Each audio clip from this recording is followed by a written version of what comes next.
Hello, and welcome to this lesson on reducing carbon footprints.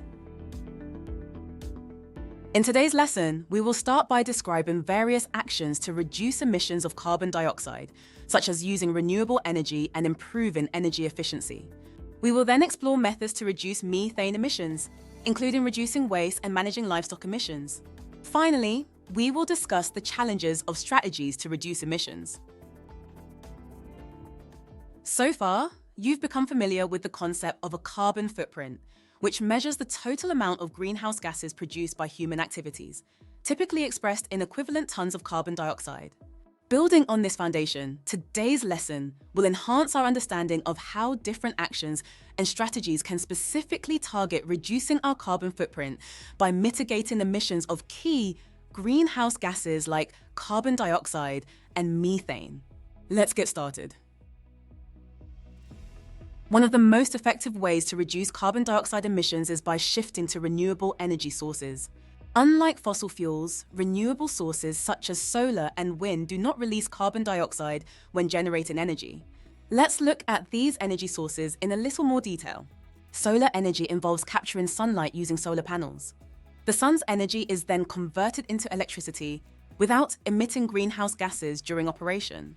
For wind energy, wind turbines convert the kinetic energy from wind into mechanical power, which is then transformed into electricity.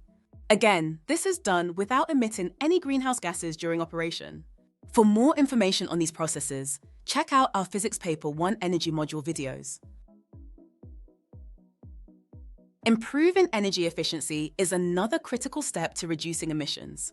This means using less energy to perform the same task. Let's expand on some ways in which we can do this. One way is increasing household efficiency.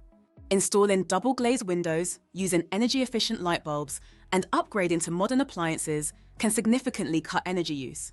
Another is industrial efficiency. Implementing energy-efficient manufacturing processes and recycling wasted heat can reduce emissions while saving costs. We can also increase transportation efficiency. Using public transport, cycling or walking helps reduce the number of vehicles on the road. Electric cars, which emit no carbon dioxide from their exhausts, are another important advancement.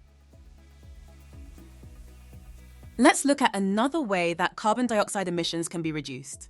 Trees absorb carbon dioxide from the atmosphere during photosynthesis, storing the carbon in biomass and soil. Reforestation involves replanting trees in areas where forests have been cut down, while afforestation involves planting trees in areas that have never been forested.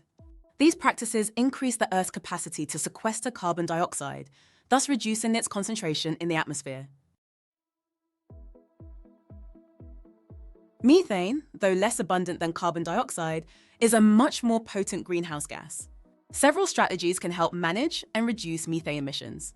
Livestock, particularly cows, produce methane during digestion. Reducing livestock farming or adopting better practices, like changing our diets, can lower methane production.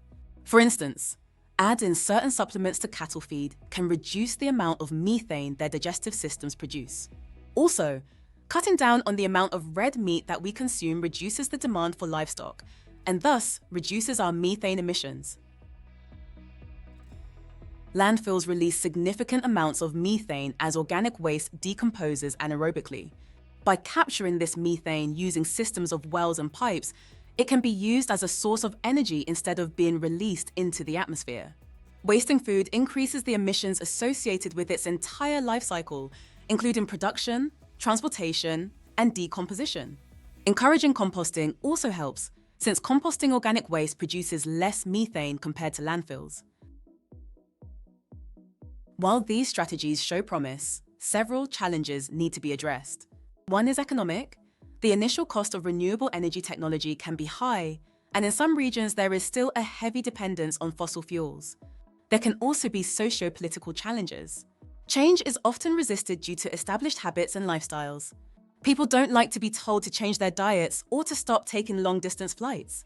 Additionally, industries benefiting from the current system may lobby against new regulations or technologies. A third challenge is technological debt. Some renewable technologies are still developing and may not be widely available. Also, Significant changes to infrastructure are required to accommodate these new systems. In today's lesson, we focused on various actions to reduce emissions of carbon dioxide and methane, key contributors to a carbon footprint. We discussed how shifting to renewable energy sources can significantly reduce carbon dioxide emissions.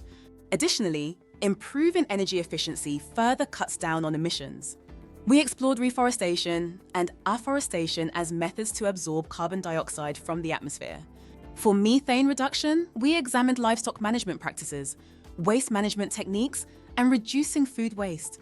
While these strategies can reduce our carbon footprint, they nonetheless face challenges in their implementation, which we have also outlined here. Watch the rest of the GCSE chemistry course at Sophos Education.